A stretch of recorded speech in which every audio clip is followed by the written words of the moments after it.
Hello, can you hear me? Yes, sir.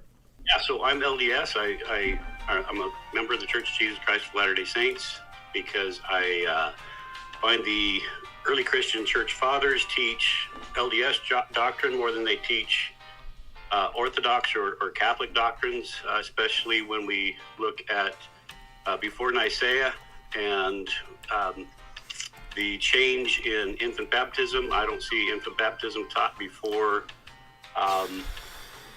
really about 200 AD, and of course the Trinity is definitely a part of the apostasy. So yeah, that's Okay. why. Who do you think started teaching the Trinity? Who do I think started teaching the Trinity? Constantine, the Gnostics. That's where homoousios comes from. Wait, Constantine the Gnostics. Constantine is Yeah. an emperor. He has nothing to do with Gnostics. Right, but it came from Greek philosophy. Huh? When Okay. you So you said follow Constantine. the history of when you follow the history of homoousios, it comes through Gnosticism. Right, so that's a comes through genetic Greek fallacy. Hellenism. It's a genetic fallacy. The fact that somebody uses a term does not equate to the meaning of that system using that term. Sure, but when you look at the idea within Christianity, homoousios was condemned and anathematized in the 260s to condemn Paul of Samosata. Yeah, but the term is not the problem. It's the meaning of the term, so it really doesn't matter. But Well, it's the term and the meaning of the term. no, it's not. There's nothing wrong. The Terms, meaning doesn't change. of course, it does. This is the No, it word. doesn't. This is the word concept fallacy. And by the way, how could the Trinity come there when Tertullian has a gigantic book in about 180 on the Trinity? Yeah, Tertullian did not teach the Trinity. I do a 10-hour, nearly a 20-hour series on my channel on YouTube, debunking the idea that Tertullian taught the Trinity.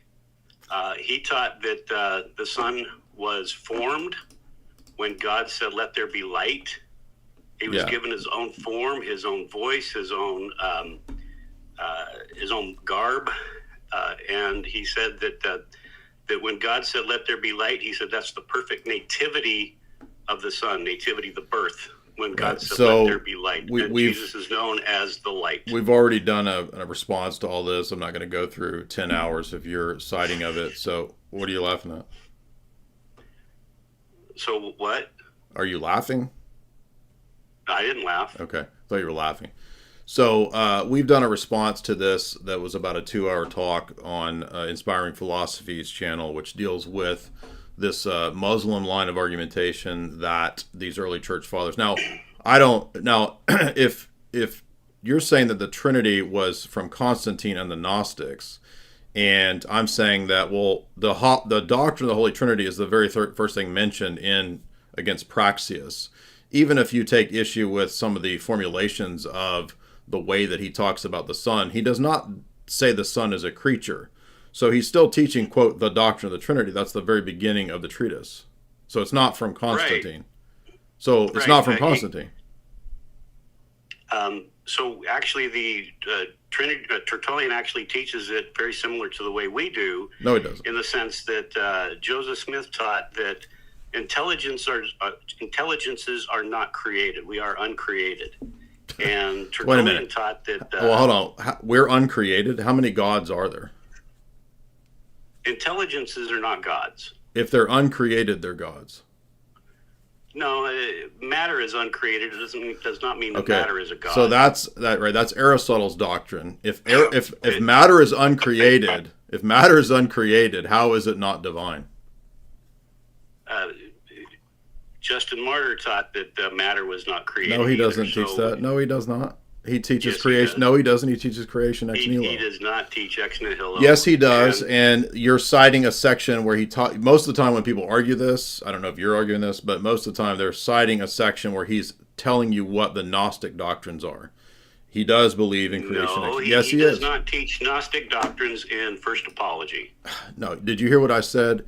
when Mormons and other people try to prove from Irenaeus that he does not teach ex nihilo, they cite a section where he's describing Gnostic teachings denying ex nihilo. You can't understand what I'm saying? I did not say Irenaeus. I said Justin Martyr. Okay, I'm talking about Irenaeus. So my mistake. I'm talking about Justin Martyr. Justin Martyr taught ex materia.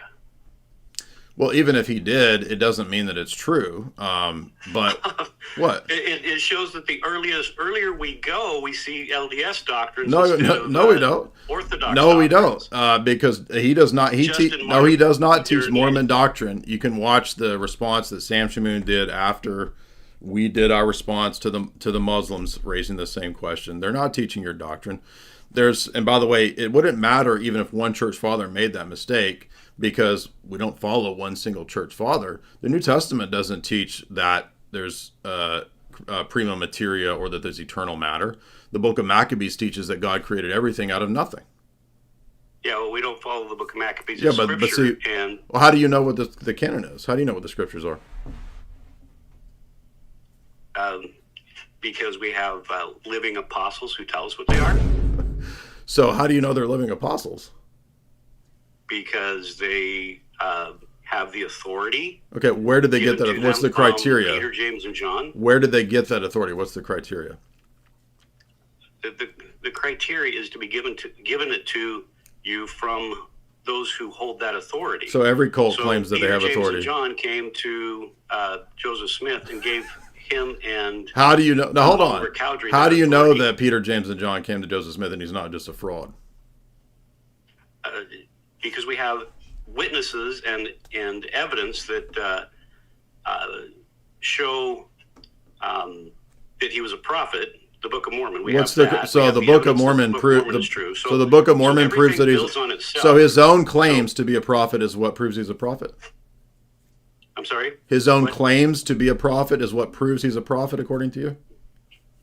Not just his own claims, the claims of other witnesses that were there. Okay, so any cult, if they have people claiming to be witnesses, that means that it's true? How do you know that they're not lying? Because the consistency within history. I don't even know what that means. I mean, what do you say to a Muslim who says that the early followers of Muhammad are consistent with the Quran, therefore Islam is true?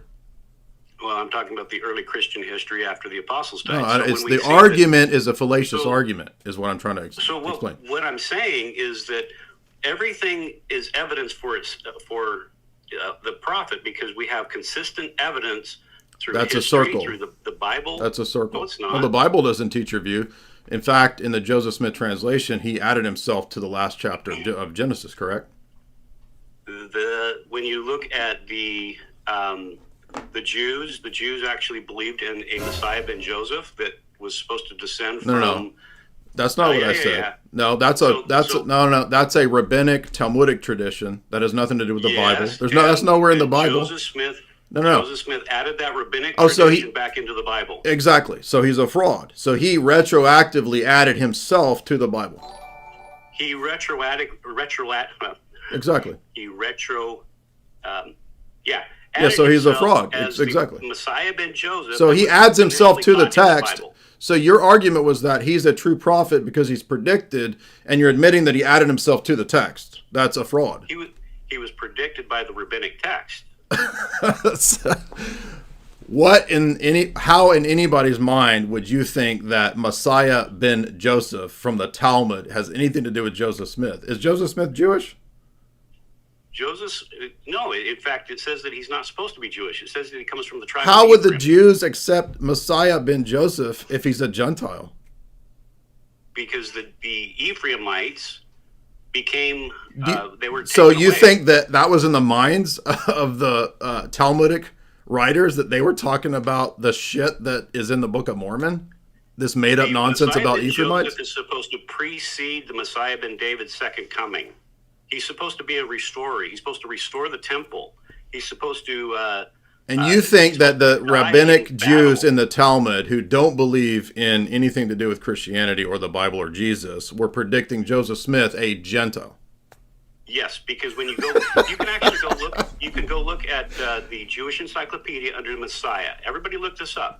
Go to the Messiah Jewish Encyclopedia entry and scroll all the way down to the bottom, and you will read about Messiah ben Joseph. And Joseph Smith filled those prophecies about Messiah ben Joseph. Why would he fulfill those prophecies as a Gentile and then add himself to the book of Genesis? This is so stupid. Because it already talked about that in the book of Genesis, and it was removed. How do you know it was removed? How do you know it was removed? Because it doesn't exist anymore. So they still have the prophecies. You don't see this how dumb this circle is? So we only know that it's removed because he says it's removed, so he adds it, and that's the proof that he's the prophet. That's a circle. Because we have the evidence in the Jewish Encyclopedia. What does that have to do with Joseph Smith? There's no Jew, there's no Talmudic Jew that would accept a Gentile Messiah ben Joseph. That's crazy. Because we are not just Gentiles. We are of the tribes of Israel. No, you're not. That's all made up. There's no evidence that you are not the tribe. No, you're not. How are you that when what's your lineage? You're Jewish now? I am of the tribe of Ephraim. Bruh. No. Mormons think that you're of these tribes, but you're like the Black Hebrew Israelites who claim that you're that when you're nothing to do with that. So we have the evidence that... you have no evidence. What's your evidence? We have the evidence that confirms itself. What? You have the evidence that confirms itself. So that's a circle.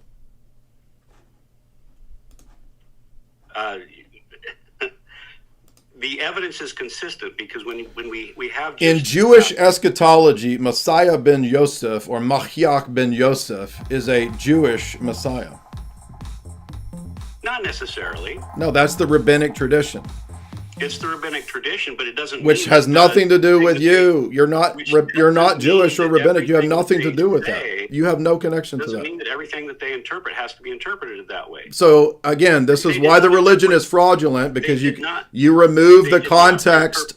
You remove the context and make it about something that is nowhere in their mind. That's why it's fraudulent. It's also fraudulent They did not interpret the Messiah ben David properly in the very beginning anyway. That's why they missed their Messiah. Oh, so so that would discount your usage of their prophecy to begin with. So if Messiah ben David is a false usage, you can't use Messiah ben Joseph to prove you, dummy. You just undercut yourself. Yes, I can. Because that's a double standard. You just refuted yourself. Jay, we know better. We know better. You literally just said that because you said that the Jews were wrong about Messiah ben David, and they misinterpreted. Shut up! Shut up! You just... all right, this is too stupid. He literally just said the Jews are not trustworthy because their interpretation of Messiah ben David is wrong. Oh, but I'm going to use Messiah ben Joseph out of context because that one's right, but it's not what they thought. This is so crazy. This is the exact same thing as the Mohammedans saying that the Old Testament is predicting Muhammad. But wait a minute, that's all corrupted. No, but the Muhammad tells me that it was predicting Muhammad. Not only that, remember I told you that Sedevacanto priest where he was like, "Have you read the book of Maccabees? It prophesies my coming."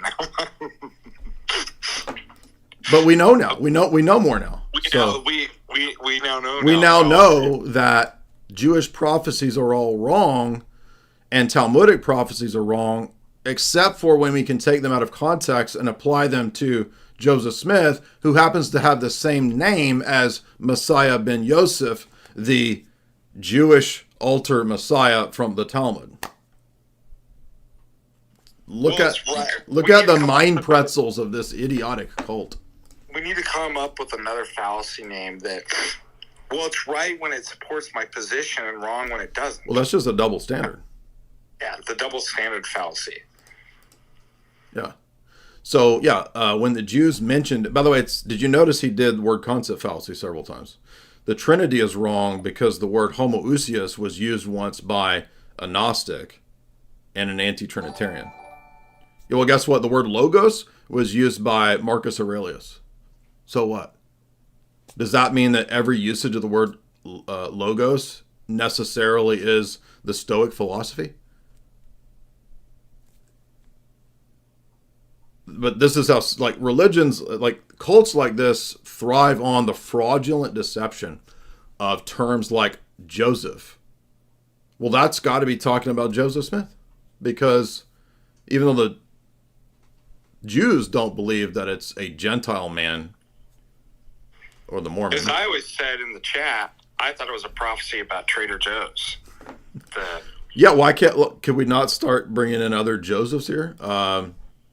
Who's some other Josephs that we know? Stalin, Joseph Stalin. Messiah ben Joseph Stalin. And look, how can you say that it's wrong because the Jews got other things wrong? So I can take that to be Stalin. Like his logic was that because the Jews don't accept Messiah ben David as a son of David or Jesus. And when you get in trouble, to use the words, well, it's consistent. You see, it's a consistent circle. Huh? Well, we have a historical witness to it. Like what? Well, I'm of the tribes of Ephraim.